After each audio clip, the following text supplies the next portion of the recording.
हर हर महादेव। ओम नमः शिवाय। श्री शिवाय नमस्तुभ्यम। संगीता धर्म सागर चैनल में आप सभी भक्तों का दिल से स्वागत है। भगवान शिव और माता पार्वती का आशीर्वाद आप सभी भक्तों पर सदा सर्वदा बना रहे और आपका दिन शुभ और मंगलमय हो। तो आइए सुनते हैं फाल्गुन मास महात्म्य में 7। नारद जी ने पूछा, हे ब्रह्मा जी, उत्तम व्रत का पालन करने वाले प्रजापति दक्ष ने तपस्या करके देवी से कौन सा वरदान प्राप्त किया और वे किस प्रकार दक्ष की कन्या के रूप में जन्मी? फिर ब्रह्मा जी बोले, हे नारद, मेरी आज्ञा पाकर प्रजापति दक्ष क्षीर सागर के उत्तरी तट पर चले गए। वे उसी तट पर बैठकर देवी उमा को अपनी पुत्री के रूप में प्राप्त करने के लिए उन्हें हृदय से स्मरण करते हुए तपस्या करने लगे। मन को एकाग्र करके प्रजापति दक्ष दृढ़ता से कठोर व्रत का पालन करने लगे। उन्होंने 3000 दिव्य वर्षों तक घोर तपस्या की। वे केवल जल और हवा ही ग्रहण करते थे। उसके बाद देवी जगदम्बा ने उन्हें प्रत्यक्ष दर्शन दिए। कालिका देवी अपने सिंह पर विराजमान थी। उनकी श्यामल कांति व मुख अत्यंत मोहक था। उनकी 4 भुजाएं थी। वे एक हाथ में वरद, दूसरे में अभय, तीसरे में नीलकमल और चौथे हाथ में खड्ग धारण किए हुए थी। उनके दोनों नेत्र लाल थे और केश लंबे व खुले हुए थे। देवी का स्वरूप बहुत ही मनोहारी था। उत्तम आभा से प्रकाशित देवी को दक्ष और उनकी पत्नी ने श्रद्धा पूर्वक नमस्कार किया। उन्होंने देवी की श्रद्धा भाव से इस प्रकार स्तुति की। दक्ष बोले, हे जगदम्बा, हे भवानी, हे कालिका, हे चंडिके, हे महेश्वरी, मैं आपको नमस्कार करता हूँ। मैं आपका बहुत आभारी हूँ जो आपने मुझे दर्शन दिए हैं। हे देवी, मुझ पर प्रसन्न होइए। ब्रह्मा जी ने आगे कहा कि हे नारद, देवी जगदम्बा ने स्वयं ही दक्ष के मन की इच्छा जान ली थी। वे बोली कि हे दक्ष, मैं तुम्हारी तपस्या से बहुत प्रसन्न हूँ। तुम अपने मन की इच्छा मुझे बताओ, मैं तुम्हारे सभी दुखों को अवश्य ही दूर करूंगी। तुम अपनी इच्छा अनुसार वरदान मांग सकते हो। जगदम्बा की यह बात सुनकर प्रजापति दक्ष बहुत प्रसन्न हुए और देवी को प्रणाम करते हुए बोले, हे देवी, आप धन्य हैं। आप ही प्रसन्न होने पर मनोवांछित फल देने वाली हैं। हे देवी, यदि आप मुझे वर देना चाहती हैं, तो मेरी बात ध्यान पूर्वक सुने और मेरी इच्छा पूर्ण करें।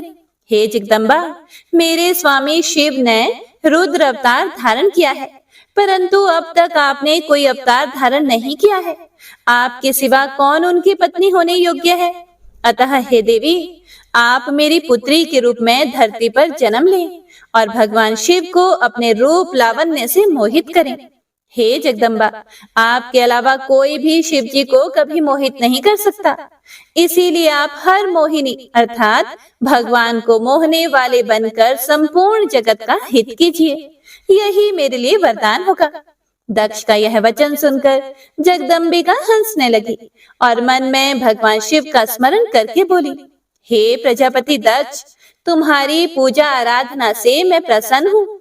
तुम्हारे वर के अनुसार मैं तुम्हारी पुत्री के रूप में जन्म लूंगी। उसके बाद बड़ी होकर मैं कठोर तप द्वारा महादेव जी को प्रसन्न करके उन्हें पति रूप में प्राप्त करूंगी।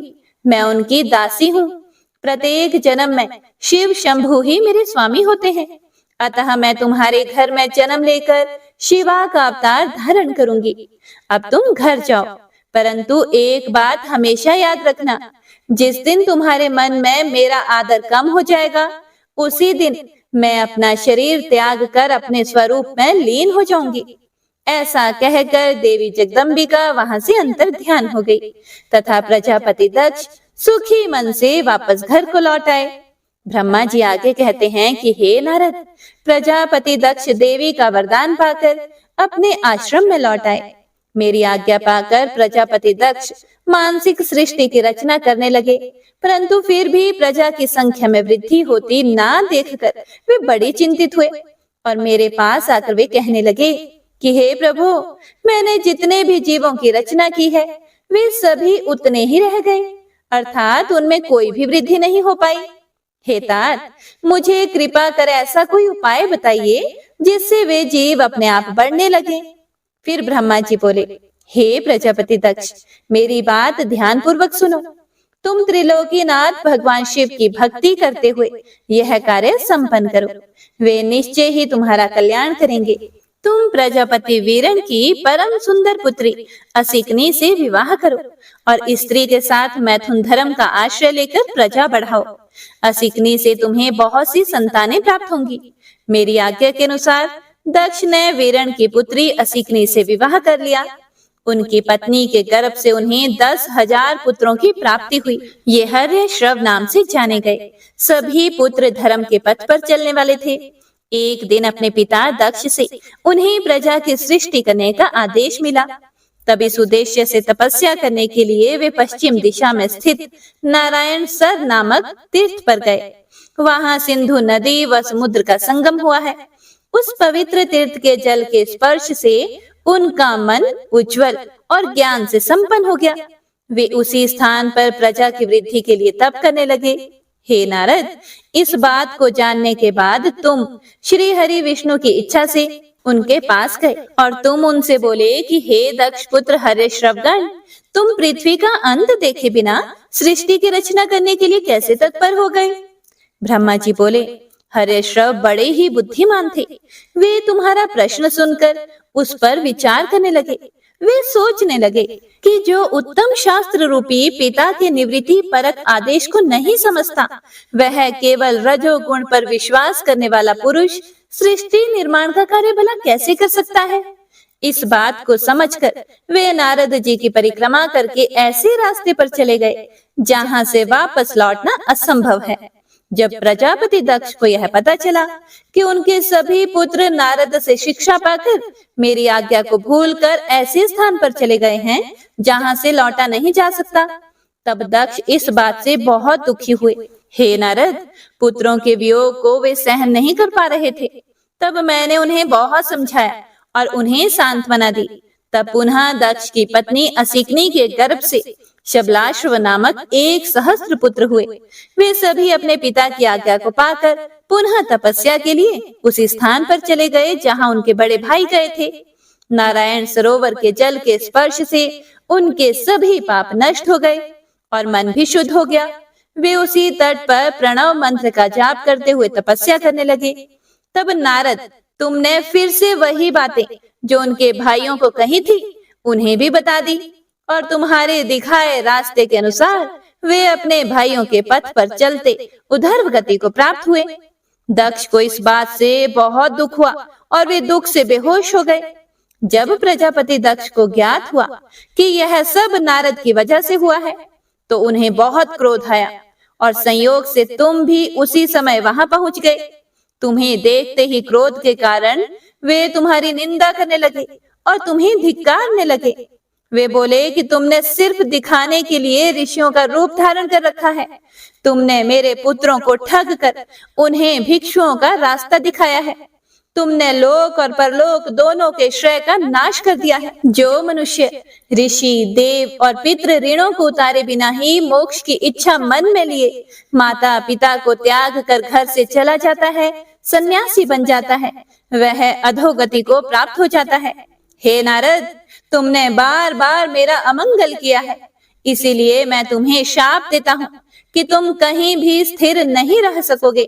तीनों लोकों में घूमते हुए तुम्हारा पैर कहीं भी स्थिर नहीं रहेगा, अर्थात तुम्हें ठहरने के लिए सुस्थिर ठिकाना नहीं मिलेगा। हे नारद, यद्यपि तुम साधु पुरुषों द्वारा सम्मानित हो, परंतु तुम्हें शोक वश दक्ष ने ऐसा शाप दिया है जिसे तुमने शांत मन से ग्रहण कर लिया और तुम्हारे मन में किसी प्रकार का भी विकार नहीं आया। ब्रह्मा जी आगे बोले, हे मुनिराज, दक्ष के इस रूप को जानकर मैं उसके पास गया। मैंने उसे शांत करने का बहुत प्रयत्न किया और उन्हें सांत्वना दी। मैंने उसे तुम्हारा परिचय दिया। दक्ष को मैंने यह जानकारी भी दी कि तुम भी मेरे ही पुत्र हो। तुम मुनियों में श्रेष्ठ एवं देवताओं के प्रिय हो। तत्पश्चात प्रजापति दक्ष ने अपनी पत्नी से 60 सुंदर कन्याएं प्राप्त की। तब उनका धर्म आदि के साथ विवाह कर दिया। दक्ष ने अपनी 10 कन्याओं का विवाह धर्म से, 13 कन्याओं का ब्याह कश्यप मुनि से और 27 कन्याओं का विवाह चंद्रमा से कर दिया। 2 भूतागिरस और कृशाश्रव को और शेष 4 कन्याओं का विवाह ताश्रय के साथ कर दिया। इन सब की संतानों से तीनों लोक भर गए। पुत्र पुत्रियों की उत्पत्ति के पश्चात प्रजापति दक्ष ने अपनी पत्नी सहित देवी जगदम्बिका का ध्यान किया। देवी की बहुत स्तुति की। प्रजापति दक्ष की सपत्नीक स्तुति से देवी जगदम्बिका ने प्रसन्न होकर दक्ष की पत्नी के गर्भ से जन्म लेने का निश्चय किया। उत्तम मुहूर्त देखकर दक्ष पत्नी ने गर्भ धारण किया। उस समय उनकी शोभा बढ़ गई। भगवती के निवास के प्रभाव से दक्ष पत्नी महामंगल रूपिणी हो गई। देवी को गर्भ में जानकर सभी देवी देवताओं ने जगदम्बा की स्तुति की। 9 महीने बीत जाने पर शुभ मुहूर्त में देवी भगवती का जन्म हुआ। उनका मुख दिव्य आभा से सुशोभित था। उनके जन्म के समय आकाश से फूलों की वर्षा होने लगी और मेघ जल बरसाने लगे। देवता आकाश में खड़े मांगलिक ध्वनि करने लगे। यज्ञ की बुझी हुई अग्नि पुनः जलने लगी। साक्षात जगदम्बा को प्रकट हुए देखकर दक्ष ने भक्ति भाव से उनकी स्तुति की। स्तुति सुनकर देवी प्रसन्न होकर बोली, हे प्रजापति, तुम्हारी तपस्या से प्रसन्न होकर मैंने तुम्हारे घर में पुत्री के रूप में जन्म लेने का जो वर दिया था वह आज पूर्ण हो गया है। यह कहकर उन्होंने पुनः शिशु रूप धारण कर लिया तथा रोने लगी। उनका रोना सुनकर दासियां उन्हें चुप कराने हेतु वहां इकट्ठा हो गई। जन्म उत्सव में गीत और अनेक वाद्य यंत्र बजने लगे। दक्ष ने वैदिक रीति से अनुष्ठान किया और ब्राह्मणों को दान दिया। उन्होंने अपनी पुत्री का नाम उमा रखा। देवी उमा का पालन बहुत अच्छे तरीके से किया जा रहा था।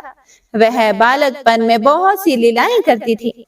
देवी उमा इस प्रकार बढ़ने लगी जैसे शुक्ल पक्ष में चंद्रमा की कला बढ़ती है।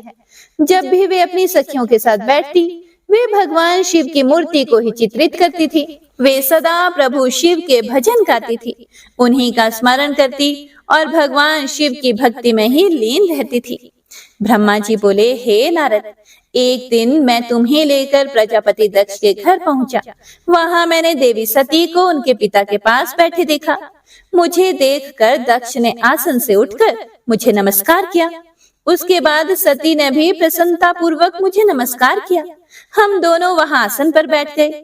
तब मैंने देवी सती को आशीर्वाद देते हुए कहा कि हे सती, जो केवल तुम ही चाहते हैं और तुम्हारी ही कामना करते हैं, तुम भी मन में उन्हीं को सोचती हो और उसी के रूप का स्मरण करती हो। उन्हीं सर्वज्ञ जगदीश्वर महादेव को तुम पति रूप में प्राप्त करो, वे ही तुम्हारे योग्य हैं। कुछ देर बाद दक्ष से विदा लेकर मैं अपने धाम को चल दिया। दक्ष को मेरी बातें सुनकर बड़ा संतोष एवं प्रसन्नता हुई। मेरे कथन से उनकी सारी चिंताएं दूर हो गई। धीरे धीरे सती ने कुमारावस्था पार कर ली और वे युवावस्था में प्रवेश कर गई। उनका रूप अत्यंत मनोहारी था। उनका मुख दिव्य तेज से शोभायमान था। देवी सती को देखकर प्रजापति दक्ष को उनके विवाह की चिंता होने लगी। तब पिता के मन की बात जानकर देवी सती ने महादेव को पति रूप में पाने की इच्छा अपनी माता को बताई। उन्होंने अपनी माता से भगवान शंकर को प्रसन्न करने के लिए तपस्या करने की आज्ञा मांगी। उनकी माता ने आज्ञा देकर घर पर ही उनकी आराधना आरंभ करा दी। देवी सती सिर्फ जल ही ग्रहण करती थी। वे हर समय भगवान शिव की आराधना में ही लीन रहती थी। इस प्रकार उन्होंने दृढ़ता पूर्वक नंदा व्रत को पूरा किया। व्रत पूरा करने के बाद वे शिव जी का ध्यान करने लगी। वे निश्चित आसन में स्थित होकर निरंतर शिव आराधना करती रही। हे नारद, देवी सती की इस अनन्य भक्ति और तपस्या को अपनी आंखों से देखने मैं, विष्णु जी तथा अन्य सभी देवी देवता और ऋषि मुनि भी वहां गए। वहां सभी ने देवी सती को भक्ति पूर्वक नमस्कार किया और उनके सामने मस्तक झुकाए। सभी देवी देवताओं ने उनकी तपस्या को सराहा। तब सभी देवी देवता और ऋषि मुनि मेरे अर्थात ब्रह्मा जी और विष्णु सहित कैलाश पर्वत पर पहुंचे। वहां भगवान शिव ध्यान मगन थे। हमने उनके पास जाकर दोनों हाथ जोड़कर उन्हें प्रणाम किया तथा उनकी स्तुति आरंभ कर दी। हम सब ने कहा कि प्रभु, आप परम शक्तिशाली हैं। आप ही सत्व, रज और तप आदि शक्तियों के स्वामी हैं। वेद त्रय, लोक त्रय आपका स्वरूप है। आप अपनी शरण में आए भक्तों की सदैव रक्षा करते हैं। आप सदैव भक्तों का उद्धार करते हैं। हे महादेव, हे महेश्वर, हम आपको नमस्कार करते हैं। आपकी महिमा जान पाना कठिन ही नहीं बल्कि असंभव है। हम आपके सामने अपना मस्तक झुकाते हैं। ब्रह्मा जी बोले कि नारद, इस प्रकार भगवान शिव शंकर की स्तुति करके सभी देवता मस्तक झुकाकर शिव जी के सामने मौन खड़े हो गए। ब्रह्मा जी बोले, श्री विष्णु सहित अनेक देवी देवताओं और ऋषि मुनियों द्वारा की गई स्तुति सुनकर सृष्टिकर्ता शिव जी ने प्रसन्नता पूर्वक हम सब के आगमन का कारण पूछा। रुद्रदेव बोले कि हे हरे, हे देवताओं और महर्षियों, मुझे अपने कैलाश पर आगमन के विषय में बताइए। आप लोग यहाँ किस लिए आए हैं और आपको कौन सा कार्य है, कृपया मुझे बताइए। हे मुने, महादेव जी के इस प्रकार पूछने पर भगवान विष्णु की आज्ञा से मैंने इस प्रकार निवेदन किया। मैं बोला, हे देवाधिदेव महादेव, हे करुणा सागर, हम सब यहाँ आपकी सहायता मांगने के लिए आए हैं। हे भगवान, हम तीन होते हुए भी एक हैं। सृष्टि के चक्र को नियमित तथा सुचारू रूप से चलाने के लिए हम एक दूसरे के सहयोगी की तरह कार्य करते हैं। हम एक दूसरे के सहायक हैं। हम तीनों के परस्पर सहयोग के फलस्वरूप ही जगत के सभी कार्य संपन्न होते हैं। हे महेश्वर, कुछ असुरों का वध आपके द्वारा, कुछ असुरों का वध मेरे द्वारा तथा कुछ असुरों का वध श्री हरि द्वारा निश्चित है। प्रभु, कुछ असुर आपके वीर्य द्वारा उत्पन्न पुत्र के द्वारा नष्ट होंगे। हे भगवान, आप घोर असुरों का विनाश कर जगत को स्वास्थ्य व अभय प्रदान करते हैं। हे प्रभु, सृष्टि की रचना, पालन और संहार, ये तीनों ही हमारे कार्य हैं। यदि हम अपने सभी कार्य सही तरीके से नहीं करेंगे तो हमारे अलग अलग शरीर धारण करने का कोई उद्देश्य ही नहीं रहेगा। हे देव, एक ही परमात्मा महेश्वर तीन स्वरूपों में अभिव्यक्त हुए हैं। वास्तव में शिव स्वतंत्र हैं। वे लीला के उद्देश्य से सृष्टि का कार्य करते हैं। भगवान विष्णु उनके बाएं अंग से प्रकट हुए हैं। मैं अर्थात ब्रह्मा उनके दाएं अंग से प्रकट हुआ हूँ। रुद्रदेव उनके हृदय से प्रकट हुए हैं। इसीलिए वे ही भगवान शिव का पूर्ण रूप हैं। उनकी आज्ञा के अनुसार मैं सृष्टि की रचना और विष्णु जी जगत का पालन करते हैं। हम अपना कार्य करते हुए विवाह कर सपत्नीक हो गए हैं। अतः आप भी विश्व हित के लिए परम सुंदरी को पत्नी के रूप में ग्रहण करें। हे महेश्वर, पूर्व काल में आपने शिव रूप में हमें एक बात कही थी। आपने कहा था कि मेरा एक अवतार तुम्हारे ललाट से होगा, जिसे रुद्र नाम से जाना जाएगा। तुम ब्रह्मा सृष्टिकर्ता होगे, भगवान विष्णु जगत का पालन करेंगे। मैं अर्थात शिव सगुण रुद्र रूप संहार करने वाला हूँगा। एक स्त्री के साथ विवाह करके लोक के कार्यों की सिद्धि करूंगा।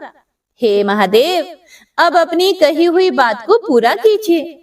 हे प्रभु, आपके बिना हम दोनों अपना कार्य करने में समर्थ नहीं हैं। अतः हे प्रभु, आप ऐसी स्त्री को पत्नी रूप में धारण करें जो कि लोक हित के कार्य कर सके। भगवान, जिस प्रकार लक्ष्मी विष्णु की और सरस्वती मेरी सहधर्मणी है, उसी प्रकार आप भी अपने जीवन साथी को स्वीकार कीजिए। मेरी यह बात सुनकर महादेव जी मुस्कुराने लगे और हमसे इस प्रकार बोले। उन्होंने कहा कि हे ब्रह्मा, हे विष्णु, तुम मुझे सदा से अत्यंत प्रिय हो। तुम समस्त देवताओं में श्रेष्ठ तथा त्रिलोक के स्वामी हो, परंतु मेरे लिए विवाह करना उचित नहीं है। मैं सदैव तपस्या में लीन रहता हूँ। इस संसार से मैं सदा विरक्त रहता हूँ। मैं तो एक योगी हूँ जो सदैव निवृत्ति के मार्ग पर चलता है। घर गृहस्थी से भला मेरा क्या काम। मैं तो सदैव आत्मरूप हूँ जो माया से दूर है, जिसका शरीर अवधूत है। जो ज्ञानी आत्मा को जानने वाला और कामना से शून्य हो, भोगों से दूर रहता है, जो अविकारी है, भला उसे संसार में स्त्री से क्या प्रयोजन है। मैं तो योग करते समय ही आनंद का अनुभव करता हूँ। जो मनुष्य ज्ञान से रहित है, वे ही भोग को अधिक महत्व देते हैं। विवाह एक बहुत बड़ा बंधन है, इसीलिए मैं विवाह के बंधनों में बंधना नहीं चाहता। आत्मा का चिंतन करने के कारण मेरी लौकिक स्वार्थ में कोई रुचि नहीं है। फिर भी जगत के हित के लिए तुमने जो कहा है वह मैं करूंगा। तुम्हारे कहे अनुसार मैं विवाह अवश्य ही करूंगा, क्योंकि मैं सदा अपने भक्तों के वश में रहता हूँ। परंतु मैं ऐसी स्त्री से विवाह करूंगा जो योगिनी तथा इच्छा अनुसार रूप धारण करने वाली हो। जब मैं योग साधना करूं तो वह भी योगिनी हो जाए, और जब मैं कामासक्त हूं तो वह भी कामिनी बन जाए। ऐसी स्त्री ही मुझे पत्नी रूप में स्वीकार्य होगी। मैं सदैव शिव चिंतन में लगा रहता हूँ। जो स्त्री मेरे चिंतन में विघ्न डालेगी वह जीवित नहीं रह सकेगी। मैं, विष्णु और ब्रह्मा हम सभी शिव के अंश हैं, इसीलिए हम सदा ही उनका चिंतन करते हैं। उनके चिंतन के लिए मैं बिना विवाह किए रह सकता हूँ। अतः मुझे ऐसी पत्नी प्रदान कीजिए जो मेरे अनुसार ही कार्य करे। यदि वह स्त्री मेरे कार्यों में विघ्न डालेगी तो मैं उसे त्याग दूंगा। हे नारद, विवाह हेतु शिव की स्वीकृति पाकर मैं और विष्णु जी प्रसन्न हो गए। फिर मैं विनम्रता पूर्वक भगवान शिव से बोला, हे नाथ, हे महेश्वर, हे प्रभु, आपको जिस प्रकार की स्त्री की आवश्यकता है ऐसी ही स्त्री के विषय में सुनो। हे प्रभु, भगवान शिव की पत्नी उमा ही विभिन्न अवतार धारण करके पृथ्वी पर प्रकट होती हैं और सृष्टि के विभिन्न कार्यों को पूरा करने में अपना सहयोग प्रदान करती हैं। उन्हीं देवी उमा ने लक्ष्मी रूप धारण करके श्री हरि को वरा। सरस्वती रूप में वे मेरी अर्धांगिनी बनी। अब वही देवी लोकहित के लिए अपने तीसरे अवतार में अवतरित हुई हैं। उमा देवी प्रजापति दक्ष की कन्या के रूप में अवतार लेकर आपको पति रूप में पाने की इच्छा लिए घोर तपस्या कर रही हैं। उनका नाम देवी सती है। सती ही आपकी भार्या होने के योग्य है। वे महातेजस्विनी ही आपको पति रूप में प्राप्त करेंगी। हे भगवान, आप उनकी कठोर तपस्या को पूर्ण करके उन्हें फल स्वरूप वरदान प्रदान करिए। उनका तपस्या का प्रयोजन आपको पति रूप में प्राप्त करना ही है। अतः हे प्रभु, आप देवी सती की मनोकामना को पूरा कीजिए। हम सभी देवी देवताओं की यही इच्छा है। हम आपके विवाह का उत्सव देखना चाहते हैं। आपका विवाह तीनों लोगों को सुख प्रदान करेगा तथा सभी के लिए मंगलमय होगा। तब भगवान शिव बोले, आप सबकी आज्ञा मेरे लिए सबसे ऊपर है, क्योंकि मैं सदैव अपने भक्तों के अधीन हूँ। आपकी इच्छा अनुसार मैं देवी सती द्वारा तपस्या पूरी कर उनसे विवाह अवश्य करूंगा। भगवान शिव के ये वचन सुनकर हम सभी बहुत प्रसन्न हुए और उनसे आज्ञा लेकर अपने अपने धाम को चले आए। ब्रह्मा जी आगे बोले, हे नारद, सती ने आश्विन मास के शुक्ल पक्ष की अष्टमी को उपवास किया। नंदा व्रत के पूर्ण होने पर जब वे भगवान शिव के ध्यान में मग्न थी तो भगवान शिव ने उन्हें प्रत्यक्ष दर्शन दिए। भगवान शिव का रूप अत्यंत मनोहारी था। सती ने उन्हें प्रत्यक्ष रूप में अपने सामने पाकर उनके चरणों की वंदना की। उस समय लज्जा और शर्म के कारण उनका सिर नीचे की ओर झुका हुआ था। तपस्या का फल प्रदान करने के लिए शिव जी बोले, उत्तम व्रत का पालन करने वाली हे दक्ष नंदिनी, मैं तुम्हारी तपस्या से बहुत प्रसन्न हूँ, इसीलिए तुम्हारी मनोकामना को पूरा करने के लिए स्वयं यहाँ प्रकट हुआ हूँ। अतः तुम्हारे मन में जो भी इच्छा है, तुम्हारी जो भी कामना है, जिसके वशीभूत होकर तुमने इतनी घोर तपस्या की है, वह मुझे बताओ, मैं उसे अवश्य ही पूर्ण करूंगा। ब्रह्मा जी आगे कहते हैं, हे नारद मुनि, जगदीश्वर महादेव जी ने सती के मनोभाव को समझ लिया था। फिर भी वे सती से बोले कि हे देवी, वर मांगो। देवी सती शर्म से सिर झुकाए थी। वे चाहकर भी कुछ नहीं कह पा रही थी। भगवान शिव के वचन सुनकर सती प्रेम में मगन हो गई थी। शिव जी बार बार सती से वर मांगने के लिए कह रहे थे। तब देवी सती ने महादेव जी से कहा, हे वर देने वाले प्रभु, मुझे मेरी इच्छा के अनुसार ही वर दीजिए। इतना कहकर देवी चुप हो गई। जब भगवान शिव ने देखा कि देवी सती लज्जावश कुछ नहीं कह पा रही हैं, तो वे स्वयं उनसे बोले कि हे देवी, तुम मेरी अर्धांगिनी बनो। यह सुनकर सती अत्यंत प्रसन्न हुई, क्योंकि उन्हें अपने मनोवांछित फल की प्राप्ति हुई थी।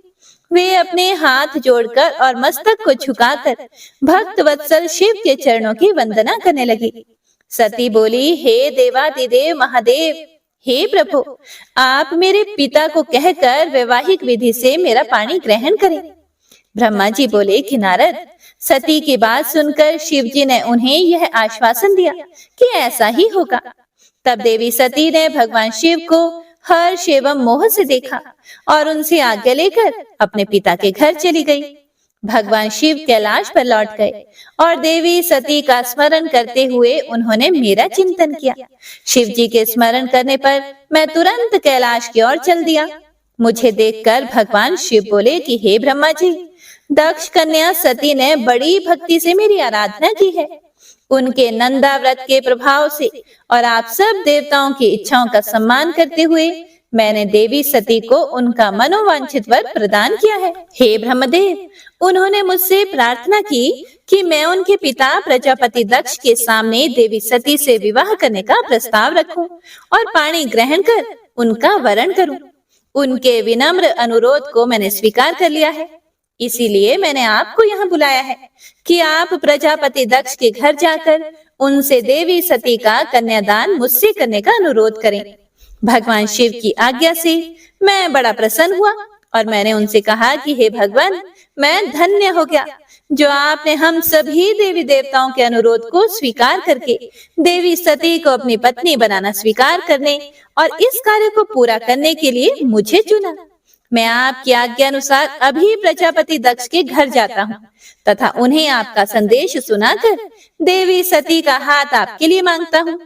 यह कहकर मैं वेगशाली रथ से दक्ष के घर की ओर चल दिया। फिर नारद ने पूछा कि हे पितामह, पहले आप मुझे यह बताइए कि देवी सती के घर लौटने पर क्या हुआ? दक्ष ने उनसे क्या कहा और क्या किया? ब्रह्मा जी नारद जी के प्रश्न का उत्तर देते हुए बोले, जब देवी सती तपस्या पूर्ण होने पर अपनी इच्छा के अनुरूप भगवान शिव से वर पाकर अपने घर लौटी तो उन्होंने श्रद्धा पूर्वक अपने माता पिता को प्रणाम किया। उन्होंने अपनी सहेली द्वारा अपने माता पिता को यह सूचना दी कि उन्हें भगवान शिव से वरदान की प्राप्ति हो गई है। वे सती की तपस्या से बहुत प्रसन्न हुए हैं और उन्हें अपनी पत्नी के रूप में प्राप्त करना चाहते हैं। यह सुनकर प्रजापति दक्ष और उसकी पत्नी बड़ी प्रसन्न हुए। उन्होंने आनंदित होकर बड़े उत्सव का आयोजन किया। उन्होंने ब्राह्मणों को भोजन कराया और उन्हें दक्षिणा दी। उन्होंने गरीबों और दीनों को दान दिया। कुछ समय बीतने पर प्रजापति दक्ष को पुनः चिंता होने लगी कि वे अपनी पुत्री का विवाह भगवान शिव से कैसे करें, क्योंकि वे अब तक मेरे पास सती का हाथ मांगने नहीं आए हैं। इस प्रकार प्रजापति दक्ष चिंता मग्न हो गए, लेकिन उन्हें ऐसी चिंता ज्यादा दिनों तक नहीं करनी पड़ी। शिव तो कृपा के सागर और करुणा की खान है, तब वह कैसे चिंतित रह सकता है जिसकी पुत्री ने तप द्वारा शिव का वरण किया है। जब मैं सरस्वती सहित उनके घर उपस्थित हो गया तब मुझे देखकर उन्होंने मुझे प्रणाम किया और बैठने के लिए आसन दिया। तत्पश्चात दक्ष ने मेरे आने का कारण पूछा तो मैंने अपने आने का प्रयोजन बताते हुए कहा, हे प्रजापति दक्ष, मैं भगवान शिव की आज्ञा से आपके घर आया हूँ। मैं देवी सती का हाथ महादेव जी के लिए मांगने आया हूँ। सती ने उत्तम आराधना करके भगवान शिव को प्रसन्न कर उन्हें अपने पति के रूप में प्राप्त करने का वर प्राप्त किया है। अतः तुम शीघ्र ही सती का पाणी ग्रहण शिव जी के साथ कर दो। हे नारद, मेरी यह बातें सुनकर दक्ष बहुत प्रसन्न हुआ। उसने हर्षित मन से इस विवाह के लिए अपनी स्वीकृति दे दी। तब मैं प्रसन्न मन से कैलाश पर्वत पर चल दिया। वहां भगवान शिव मेरी उत्सुकता से प्रतीक्षा कर रहे थे। वहीं दूसरी ओर प्रजापति दक्ष, उनकी पत्नी और पुत्री सती विवाह प्रस्ताव आने पर हर्ष से विभोर हो रहे थे। ब्रह्मा जी बोले कि हे नारद, जब मैं कैलाश पर्वत पर भगवान शिव को प्रजापति दक्ष की स्वीकृति की सूचना देने पहुंचा तो वे उत्सुकता पूर्वक मेरी ही प्रतीक्षा कर रहे थे। तब मैंने महादेव जी से कहा कि हे भगवान, दक्ष ने कहा है कि वे अपनी पुत्री सती का विवाह भगवान शिव से करने को तैयार हैं, क्योंकि सती का जन्म महादेव जी के लिए ही हुआ है। यह विवाह होने पर उन्हें सबसे अधिक प्रसन्नता होगी। उनकी पुत्री सती ने महादेव जी को पति रूप में प्राप्त करने हेतु ही उनकी घोर तपस्या की है। उन्हें इस बात की भी खुशी है कि मैं स्वयं आपकी आज्ञा से उनकी पुत्री के लिए आपका अर्थात भगवान शिव का विवाह प्रस्ताव लेकर वहां गया। उन्होंने कहा कि हे पितामह, उनसे कहिए कि वे शुभ लग्न और मुहूर्त में अपनी बारात लेकर स्वयं आए। मैं अपनी पुत्री का कन्यादान सहर्ष महादेव जी को कर दूंगा। हे भगवान, दक्ष ने मुझसे यह बात कही है, इसीलिए आप शुभ मुहूर्त देखकर शीघ्र ही उनके घर चलें और देवी सती का वरण करें। हे नारद, मेरे यह वचन सुनकर भगवान शिव बोले कि हे संसार की सृष्टि करने वाले ब्रह्मा जी, मैं तुम्हारे और नारद जी के साथ ही प्रजापति दक्ष के घर चलूंगा। इसीलिए ब्रह्मा जी, आप नारद और अपने मानस पुत्रों का स्मरण कर उन्हें यहाँ बुला लें और साथ ही मेरे पार्षद भी दक्ष के घर चलेंगे। हे नारद, तब भगवान शिव की आज्ञा पाकर मैंने तुम्हारा और अपने अन्य मानस पुत्रों का स्मरण किया। उन तक मेरा संदेश पहुंचते ही वे तुरंत कैलाश पर्वत पर उपस्थित हो गए। उन्होंने हर्षित मन से महादेव जी को और मुझे प्रणाम किया। उसके बाद शिव ने भगवान श्री हरि विष्णु का स्मरण किया। भगवान विष्णु देवी लक्ष्मी के साथ अपने विमान गरुड़ पर बैठकर वहां आ गए। चैत्र मास के शुक्ल पक्ष की त्रयोदशी तिथि में रविवार को पूर्वा फाल्गुनी नक्षत्र में त्रिलोकीनाथ भगवान शिव की बारात धूमधाम से कैलाश पर्वत से निकली। उनकी बारात में मैं अर्थात ब्रह्मा जी, देवी सरस्वती, विष्णु जी, देवी लक्ष्मी, सभी देवी देवता, मुनि और शिवगण आनंद मगन होकर चल रहे थे। रास्ते में खूब उत्सव हो रहा था। भगवान शिव की इच्छा से बैल, बाघ, सांप, जटा और चंद्रकला उनके आभूषण बन गए। भगवान स्वयं नंदी पर सवार होकर प्रजापति दक्ष के घर पहुंचे। द्वार पर भगवान शिव की बारात देखकर सभी हर्ष से फूले नहीं समा रहे थे। प्रजापति दक्ष ने विधि पूर्वक भगवान शिव की पूजा अर्चना की। उन्होंने सभी देवताओं का खूब आदर सत्कार किया तथा उन्हें घर के अंदर ले गए। दक्ष ने भगवान शिव को उत्तम आसन पर बैठाया और हम सभी देवताओं और ऋषि मुनियों को भी यथा योग्य स्थान दिया। उन्होंने हम सभी का भक्ति पूर्वक पूजन किया।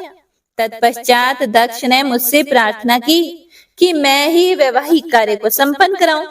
मैंने दक्ष की प्रार्थना को स्वीकार किया और वैवाहिक कार्य कराने लगा।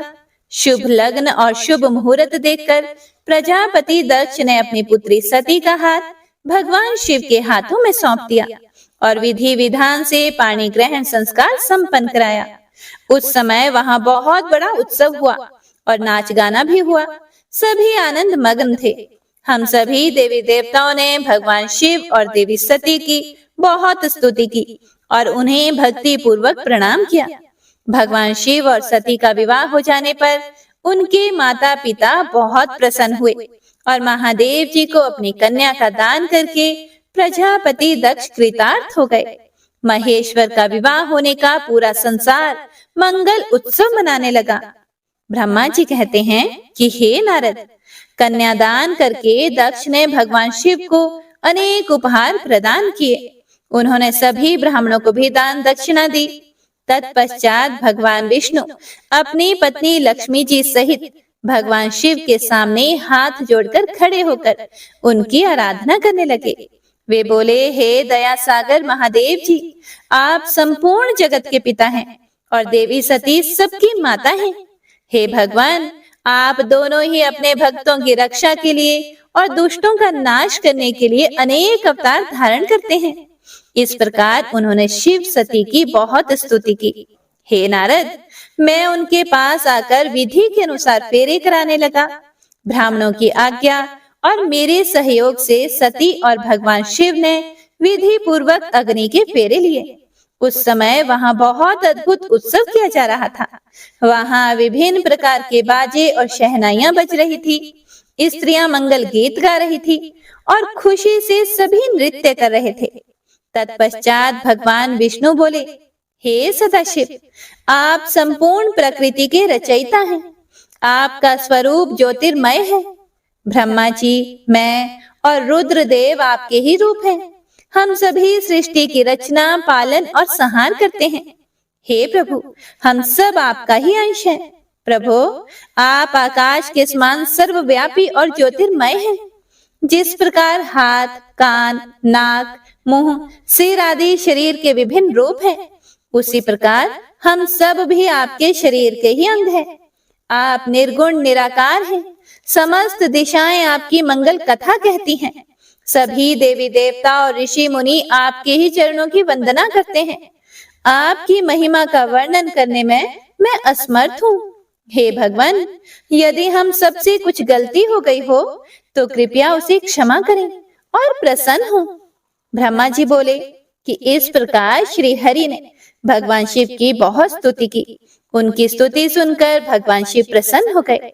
विवाह की सभी रीतियों के पूर्ण होने पर हम सभी ने महादेव जी एवं देवी सती को बधाइयां दी तथा उनसे प्रार्थना की कि वे अपनी कृपा दृष्टि सदैव सभी पर बनाए रखें, वे जगत का कल्याण करें। तत्पश्चात शिव ने मुझसे कहा कि हे ब्रह्मदेव, आपने मेरा वैवाहिक कार्य संपन्न कराया है, अतः आप ही मेरे आचार्य हैं।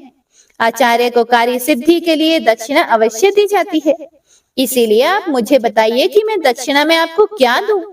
हे महाभाग, आप जो भी मांगेंगे मैं उसे अवश्य ही दूंगा।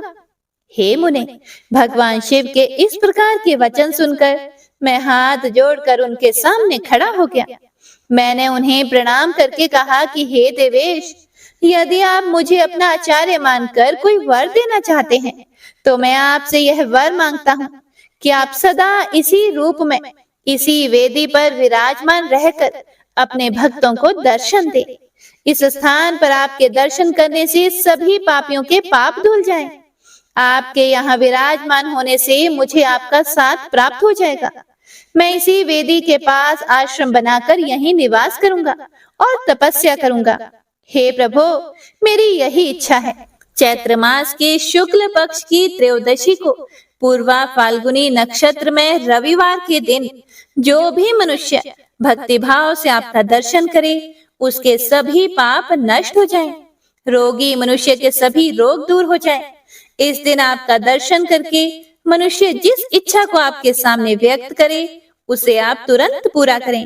हे प्रभु, आप इस दिन सभी को मनोवांछित वर प्रदान करें। भगवान, यही वरदान मैं आपसे मांगता हूँ। मेरी यह बात सुनकर भगवान शिव बहुत प्रसन्न हुए और वे बोले कि हे ब्रह्मा जी, मैं आपकी इच्छा अवश्य ही पूरी करूंगा। आपके वर के अनुसार मैं देवी सती सहित इस वेदी पर विराजमान रहूंगा। ऐसा कहकर भगवान शिव देवी सती के साथ मूर्ति रूप में प्रकट होकर वेदी के मध्य भाग में विराजमान हो गए।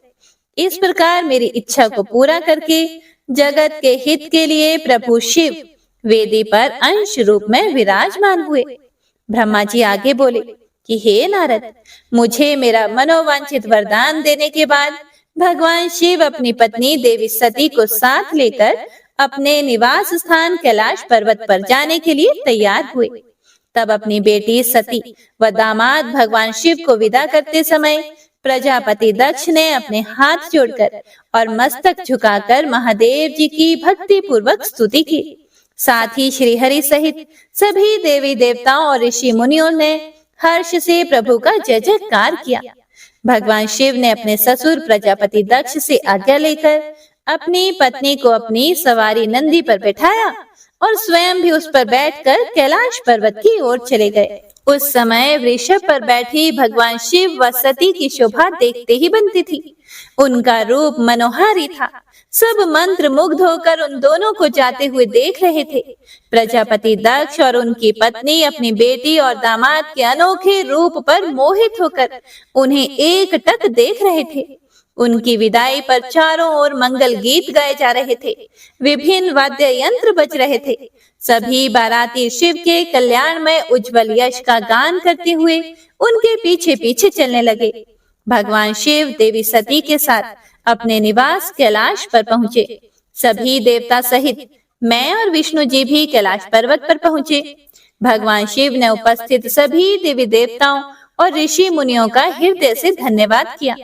भगवान शिव ने सभी को सम्मान पूर्वक विदा किया। तब सभी देवी देवताओं ने उनकी स्तुति की और प्रसन्नता पूर्वक अपने अपने धाम को चले गए। तत्पश्चात भगवान शिव और देवी सती सुख पूर्वक अपने वैवाहिक जीवन का आनंद उठाने लगे। सूत जी कहते हैं, हे मुनियों, मैंने तुम्हें भगवान शिव के शुभ विवाह की पुण्य कथा सुनाई है। भगवान शिव का विवाह कब और किससे हुआ, वे विवाह के लिए कैसे तैयार हुए, इस प्रकार मैंने सभी प्रसंगों का वर्णन तुमसे किया। विवाह के समय, यज्ञ अथवा किसी भी शुभ कार्य के आरंभ में भगवान शिव का पूजन करने के बाद इस कथा को जो भी सुनता अथवा पढ़ता है, उसका कार्य या वैवाहिक आयोजन बिना विघ्न और बाधाओं के पूरा होता है। इस कथा के श्रवण से सभी शुभ कार्य निर्विघ्न पूर्ण होते हैं। इस अमृतमयी कथा को सुनकर जिस कन्या का विवाह होता है, वह सुख, सौभाग्य, सुशीलता और सदाचार आदि सद्गुणों से युक्त हो जाती है। भगवान शिव की कृपा से वह पुत्रवती भी होती है। नारद जी ने इसके बाद पूछा कि हे पितामह ब्रह्मा जी, शिव जी के विवाह के बाद सभी पधारे देवी देवताओं और ऋषि मुनियों सहित श्री हरि और आपको विदा करने के पश्चात क्या हुआ? हे प्रभु, इससे आगे की कथा का वर्णन भी आप मुझसे करें। यह सुनकर ब्रह्मा जी ने मुस्कुराते हुए कहा, हे नारद, सभी उपस्थित देवताओं को विवाह के उपरांत भगवान शिव और देवी सती ने प्रसन्नता पूर्वक विदा कर दिया।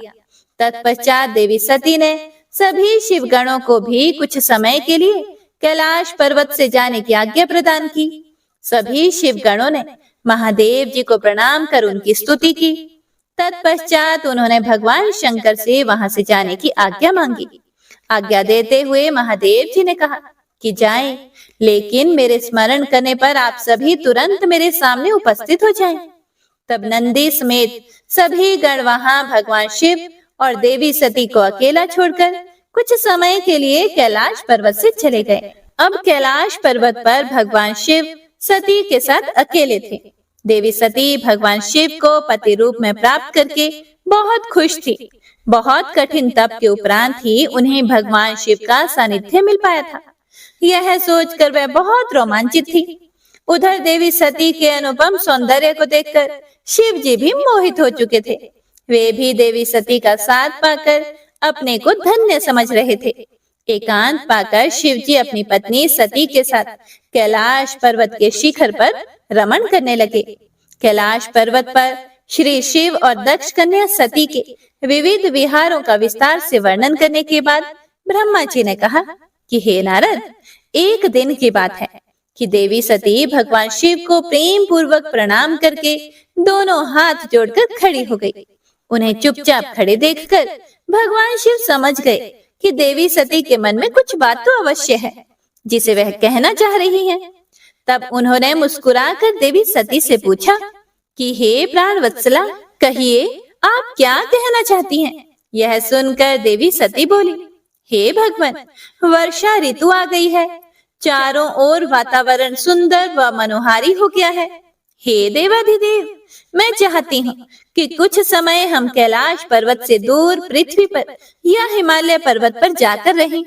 वर्षा काल के लिए हम किसी योग्य स्थान पर चले जाएं और कुछ समय वहीं निवास करें। देवी सती की यह प्रार्थना सुनकर भगवान शिव हंसने लगे। हंसते हुए ही उन्होंने अपनी पत्नी सती से कहा कि हे प्रिय, जहाँ पर मैं निवास करता हूँ वहां पर मेरी इच्छा के विरुद्ध कोई भी आ जा नहीं सकता। मेघ भी मेरी आज्ञा के बिना कैलाश पर्वत की ओर कभी नहीं आएंगे। वर्षा काल में भी मेघ सिर्फ नीचे की ओर ही घूमकर चले जाएंगे। हे प्रिय, तुम्हारी इच्छा के विरुद्ध कोई भी तुम्हें परेशान नहीं कर सकता। फिर भी यदि आप चाहती हैं तो हम हिमालय पर्वत पर चलते हैं। तत्पश्चात भगवान शिव अपनी पत्नी सती के साथ हिमालय पर चले गए। कुछ समय वहां प्रसन्नता पूर्वक विहार करने के बाद वे पुनः अपने निवास पर लौट आए। ब्रह्मा जी बोले, हे महर्षि नारद, भगवान शिव और सती के हिमालय से वापस आने के पश्चात वे पुनः पहले की तरह कैलाश पर्वत पर अपना निवास करने लगे।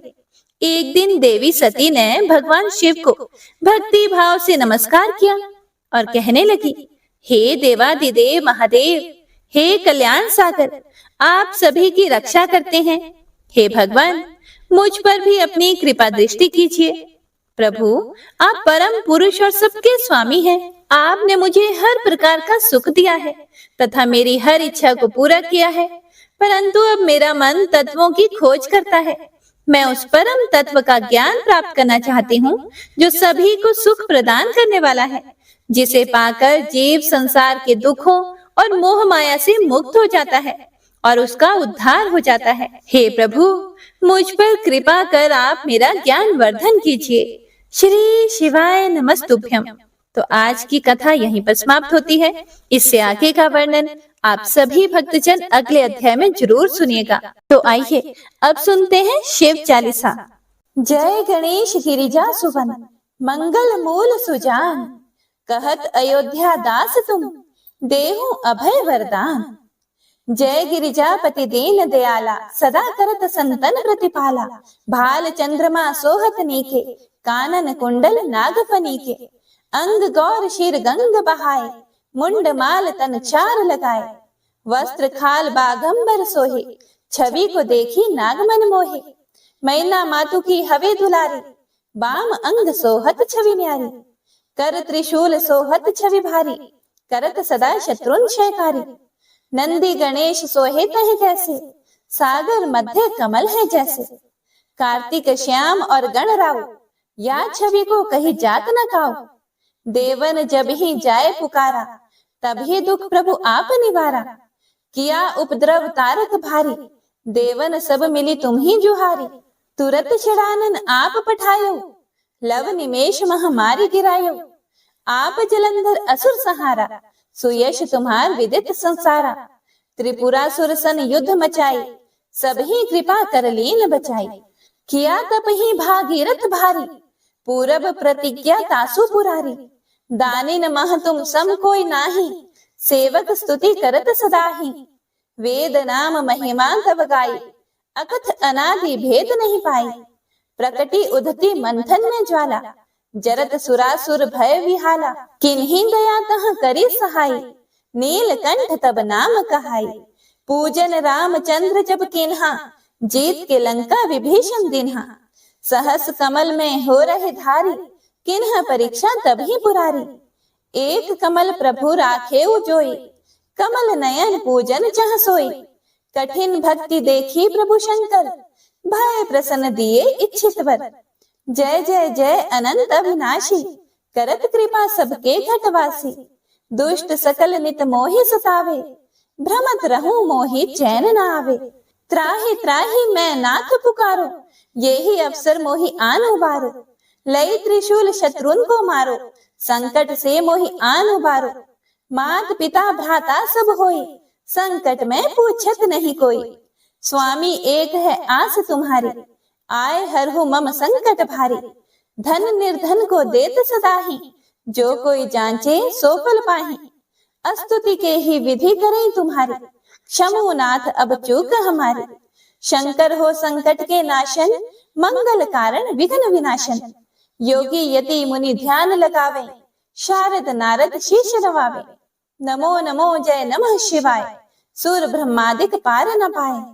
जो यह पाठ करे मन लाए, तापर होत है शंभु सहाय। ऋणिया जो कोई हो अधिकारी, पाठ करे सो पावन हारी। पुत्रहीन कर इच्छा जोई, निश्चय शिव प्रसाद ते ही होई। पंडित त्रयोदशी को लावे, ध्यान पूर्वक होम करावे। त्रयोदशी व्रत करे हमेशा, ताके तन नहीं रहे कलेशा। धूप दीप नैवेद्य चढ़ावे, शंकर सम्मुख पाठ सुनावे।